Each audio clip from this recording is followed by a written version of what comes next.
அச்சங்கள் ஆயினும் என்ன நெஞ்சோடு அச்சங்கள்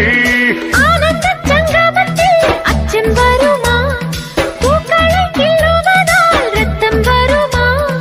இதுபோல் இதமோ சுகமோ உலகத்தில் இல்லை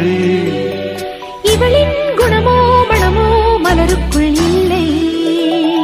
சேலை கட்டும் பெண்ணுக்கொரு வாசம் உண்டு கண்டு கொண்டே கண்களுக்குள் பள்ளி கொண்டே